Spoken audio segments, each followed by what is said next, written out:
تو تم کو بولنا پڑے گا. تمہارے چمچوں کے بولنے سے کوئی فرق نہیں پڑتا. بولو, کھل کر بولو. یہ قانون مسلمانوں کی مسجدیں اور درگاہیں اور خانقاہیں چھیننے کے لیے بنایا گیا.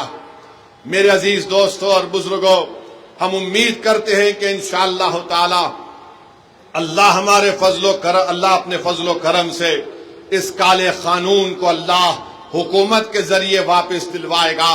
اور میرے عزیز دوستوں اور بزرگوں, میں آپ سے یہ بھی کہنا چاہ رہا ہوں کہ توصیف عالم صاحب آج الحمدللہ مجلس اتحاد المسلمین میں شامل ہو چکے ہیں. میں آپ کو یہ بتانا چاہ رہا ہوں کہ مجلس اتحاد المسلمین نے فیصلہ لیا ہے کہ انشاءاللہ تعالی آئندہ جب ویدھان سبھا کے چناؤ ہوں گے تو بہادر گنج سے انشاءاللہ توصیف عالم صاحب مجلس اتحاد المسلمین کے امیدوار بھی ہوں گے. اور انشاءاللہ تعالی آپ تمام لوگ ان کو اپنی دعا اور ووٹوں سے یہاں سے اپنا نیا ودھائک اور ایم ایل اے بھی منتخب کریں گے. مجھے اس بات کی پوری امید ہے کہ 4 بھاگ گئے تھے اپنا ایمان بیچ کر. یہ 4 بھاگ گئے تھے, اب انشاءاللہ 24 آئیں گے انشاءاللہ تعالی. 4 بھاگے تو 24 آئیں گے. اور جنہوں نے ان کو بھگایا ہم تم کو بھگائیں گے بہار میں انشاءاللہ تعالی. مہاراشٹر میں شیو سینا کے ایم ایل ایز کو توڑ دیا شنڈے نے تو سب نے کہا جمہوریت کا قتل ہو گیا. کرناٹکا میں بی جے پی نے کانگریس کی حکومت کو توڑا تو سب نے کہا جمہوریت کا قتل ہو گیا. مدھیہ پردیش میں بی جے پی نے کانگریس کے ایم ایل اے کو خرید لیا تو سب نے کہا یہ جمہوریت کا قتل ہو گیا. تم نے سیمانچل کی جنتا کے خوابوں کو چکنا چور کیا. ہماری لڑائی سیمانچل کی تھی اور ہمیشہ رہے گی انشاءاللہ تعالی. تم نے اسد الدین اویسی اختر علی مان کی پیٹ کر خنجر نہیں گھونپا. تم نے سیمانچل کے ان غریبوں پر, ان ہمارے نوجوانوں کے سینوں پر تم نے خنجر مارا ہے جو سیمانچل میں انصاف کی لڑائی لڑ رہے تھے. مگر یاد رکھو یہ 4 بزدل تھے, یہ 4 ضمیر فروش تھے. تو خریدنے والا بھی ضمیر فروش ہے, خریدنے والا بھی کمزور ہے. ارے جو بکنے تیار تھے وہ بک گئے, جو نہیں بکے وہ تمہارے سامنے کھڑا ہے. اور جب تک اللہ زندہ رکھے گا سیمانچل کی لڑائی ہم لڑتے رہیں گے انشاءاللہ تعالی. اور یاد رکھو راجد والو, تم نے 4 کو خریدا نا, انشاءاللہ تعالی تم بھکاری بن کے اختر علی مان اور توصیف عالم کے گھر کو آؤ گے. ہم تم کو بتائیں گے کہ سیمانچل کے انصاف کیسے ہوتا ہے. ارے تم سیمانچل کی جنتا نے پتنگ چھاپ کوٹ دیا ہے, اور پتنگ چھاپ کوٹ اس لیے دیا کیونکہ سیمانچل کی جنتا غیور جنتا ہے. سیمانچل کی جنتا غریب ضرور ہے مگر سیمانچل کی جنتا اپنے سر کو سوائے اللہ کے آگے کسی کے آگے نہیں جھکاتی ہے. تو پتنگ چھاپ کو انہوں نے ووٹ دیا ہے, اپنی ضمیر کی آواز پر ووٹ دیا ہے. اور آج میں کہہ رہا ہوں کہ اختر علی مان صاحب مجلس اتحاد المسلمین بہار کے صدر ہیں. اختر علی مان نے اس جماعت کی ذمہ داری کو اس وقت سنبھالا جب مجلس کے پاس کوئی چیز نہیں تھی. اختر علی مان کی محنت اور ان کے ساتھیوں کی محنت نے مجلس اتحاد المسلمین کو کشن گنج سے ہمارا ایک پہلا ایم ایل اے منتخب کروایا. پارلیمنٹ کا الیکشن لڑے, 2 پارلیمنٹ کا الیکشن لڑے, کامیابی ہم کو نہیں ملی. ہمارے حوصلے پست نہیں ہوئے ہیں. قریب 3 لاکھ کے قریب ہم کو ووٹ ملے. اسمبلی کا الیکشن ہوا, آپ نے 5 ایم ایل ایز کو کامیاب کیا. آج پھر آپ کے سامنے مجلس اتحاد المسلمین آپ کے درمیان میں آ کر کہہ رہی ہے کہ جب بہار پردیش کا چناؤ ہوگا آپ کو سیمانچل کے انصاف کے لیے پتنگ چھاپ کا ساتھ دینا ہے, اسد الدین اویسی کا ساتھ نہیں ہے. آپ کو سیمانچل کے انصاف کی لڑائی مجلس لڑ رہی ہے. پتنگ چھاپ نے جب سے